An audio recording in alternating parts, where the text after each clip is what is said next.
Hello future officers. तो कैसे हैं आप सभी। आज हम बात करेंगे उन एस्पिरेंट्स की, स्पेशली वो एस्पिरेंट्स जिनका कल यानी 19 जुलाई को सीपीएफएसी का एग्जाम। तो पहली बात तो कुछ बातें हैं। एक तो विशेष रूप से तो अगर आप पहली बार एग्जाम दे रहे होंगे ना, तो एक चीज जो बहुत कॉमन है, आपको लग रहा होगा कि शायद कुछ भी याद नहीं है।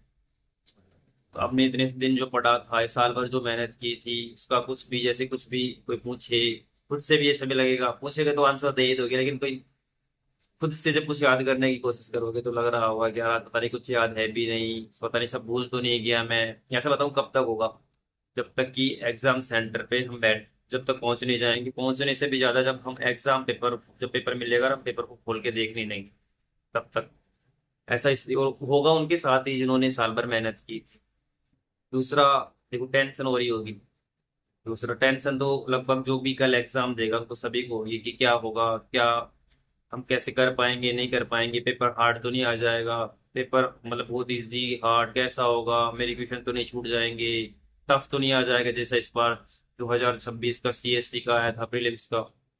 तो देखो इन सब चीजों की तो एक बात में समझे ना, तो ये देखो अगर पेपर हार्ड आएगा तो वो सबके लिए आएगा, और इजी आएगा तो भी सबके लिए आएगा। लेंथ ही बनाएंगे वो इस बार का जैसा कुछ अनप्रिडिक्टेबल अनप्रिडिक्टेबल सा बनाएंगे तो वो सबके लिए होगा।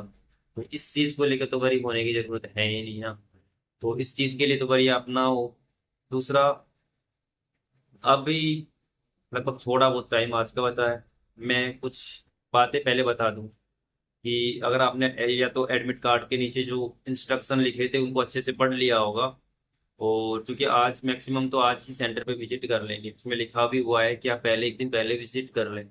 दूसरा, एक तो टाइमिंग का विशेष ध्यान रखना है, क्योंकि आधे घंटे पहले सेंटर का गेट क्लोज हो जाएगा, यानी कि 9:30 9:30 तक लास्ट एंट्री होगी।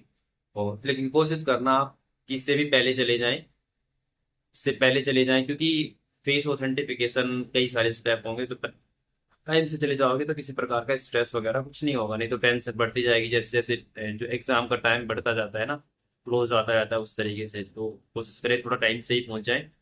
दूसरा, साथ में क्या लेके जाना है, तो देखो ब्लैक बॉल पेन, वो किसके लिए चाहिएगा, जो भी ओएमआर पर हम जो भी अंकन करेंगे ना, रोल नंबर हो गए, हमारे सेंटर कोड वगैरह वगैरह, ये सारी चीजें केवल ब्लैक बोल्ड पेन जो है ना उसी से लिखी जाएंगी। और जो पहला पेपर है उसके लिए भी ओएमआर फिल करने के लिए जो ऑब्जेक्टिव है ना हमारा, तो उसके लिए भी ब्लैक बोल्ड पेन का ही आप यूज करें।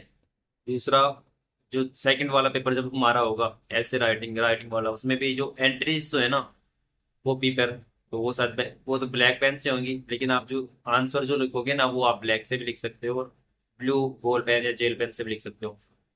तो ये विशेष ध्यान रखना। इसके अलावा पारदर्शी बोतल में पानी ले जाया जा सकता है ऐसे। और एग्जाम की वजह, और एग्जाम की तरह इस तरह कपड़े कौन से पहनने स्पेसिफिक कि टी शर्ट ही पहन के, ऐसा कोई बाउंडेशन इस एग्जाम में है नहीं, आप जो कंफर्टेबल लगे आप वो पहन के जा सकते हैं। तीसरी बात, तीसरा अभी यही है, तीसरा तो कि किसी प्रकार का देखो आपने जो पढ़ा है ना साल भर, इतने जो सेक्रीफाइस किए होंगे, बहुत सारी चीजें छोड़ी होंगी, और मतलब जो कुछ मिल गया, जो कोई सजेशन कर रहा हो, मॉक टेस्ट दे लो, ये दे लो, वो सब कुछ करने की आपने अपना 100% करने की कोशिश की है।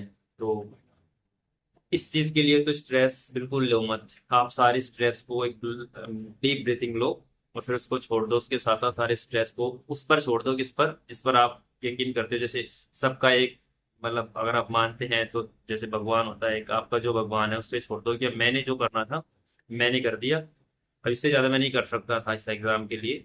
और अब जब कल एग्जाम होगा तो उसमें देखते हैं क्या होता है, हमारा जो जितना हमसे हो पाएगा उतना बेस्ट हम देने की कोशिश करेंगे। बस इतना ही। और फिर मैंने पहले भी बताया था कि ये भी हो सकता है कि वहां पे इतने पेपर देख के आपको स्टार्टिंग के आपका मतलब कि सेक्शन आते हैं ना ABCD, आपका सेक्शन कुछ ऐसा भी आ जाए कि उसमें कुछ वो सब्जेक्ट आ जाए जो आपको आपने अच्छे से मतलब, होता है ना कि सभी में तो आदमी 100% नहीं हो सकता, कुछ होते हैं जिनमें कुछ क्वेश्चंस हार्ड लगे आपको, स्टार्टिंग में ही आ जाए वो, तो देखो घबराने की बात नहीं है। हो सकता है 5 क्वेश्चन 10 क्वेश्चन लगातार आपको ऐसे लगे कि यार ये तो नहीं आ रहे, लेकिन पेपर में ना बहुत सारे क्वेश्चन आपको करने हैं। और पेपर कैसे करना है, पेपर कैसे नहीं करना, ये तो आपने भी देखा होगा, आपने अच्छे से मॉक टेस्ट दिए होगे तब भी एनालाइज किया होगा कि फर्स्ट पहली बार में सॉफ्ट टच और फिर धीरे धीरे जिसमें हमें डाउटफुल जो क्वेश्चन है और फाइनल टच में वो वाले क्वेश्चंस अगर हमारे बहुत कम अटेम्प्ट हो रहे हैं तो जो जो नहीं आ रही, मतलब हम रिस्क ले सकते हैं जब अटेम्प्ट ही बहुत कम हो तो। अदरवाइज हमारा पेपर ठीक ठाक चला जाता है पहली में, और दूसरी बार में तीसरी बार में बहुत कम रिस्क लेना है और टाइम मैनेजमेंट का ध्यान रखना, क्योंकि एग्जाम स्टार्टिंग में क्या होता है कि पहली पहली बार अगर आपने एग्जाम दे रहे हो, क्या दूसरी बार मॉक में, तो क्या होता है मॉक में टाइमिंग का पता, मॉक में अच्छा टाइमिंग रहता है हमेशा, लेकिन वहां पे कई बार क्या होता है पेपर लेंथ हो जाता है, हम मॉक की तरीके से पेपर करना लग जाते हैं। स्टार्टिंग में सब कुछ अच्छा जाता रहता है, लेकिन जैसे जैसे घंटा 1.5 घंटा ऐसे लगे, जैसे जो मैक्सिमम ही पता चल जाता है, घंटा होते ही सवा घंटा होते ही पता चल जाएगा भाई क्वेश्चन ज्यादा रह गए, टाइमिंग अब कम रह गई। तो इसको पहले से मैनेज करके चलना। आप जैसे ही एग्जाम का पेपर मिले आपको, आप जल्दी से एक बार उसको खोल के देख लो, ताकि आपको पता चल जाए कितना टाइम है, कितना लेंथ है, डिफिकल्टी लेवल कितना है। इतना तो देखने से मुझे पता चल जाएगा क्वेश्चंस कितने बड़े बड़े पूछ सकते हैं, मतलब टाइम टेकन होंगे। तो ये एक बार जल्दी से मेजर कर लेना। बाकी जो आपने मेहनत की है वो बेकार जाएगी नहीं, ये तो 100% है। और कोई टेंशन लेने की जरूरत है नहीं, जितना किया आपने वो, जितना अभी तक आपने मेहनत की उसका आपको जरूर मिलेगा। तो छोड़ के अपने भगवान पे ये सारा चीज, और बिल्कुल रिलैक्स हो जाइए। और सुबह टाइम से पहुंच जाना सेंटर पे।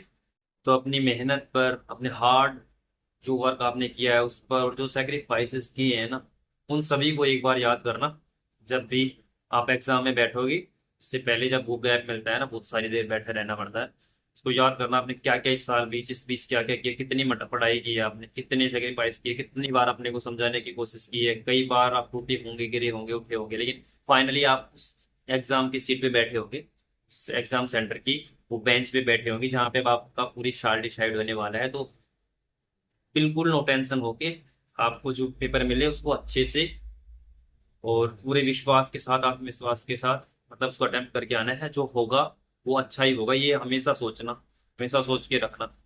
तो इन दो लाइंस के साथ wish you to all the very best. तो ये लाइन है, हौसले की तरकस में कोशिशों के तीर जिंदा रख, हौसलों के तरकस में कोशिशों के तीर जिंदा रख, हार जाए जिंदगी में चाहे सब कुछ, हार जाए जिंदगी में चाहे सब कुछ, मगर तू अपने जीतने की उम्मीद जिंदा रख। ऑल द बेस्ट, धन्यवाद।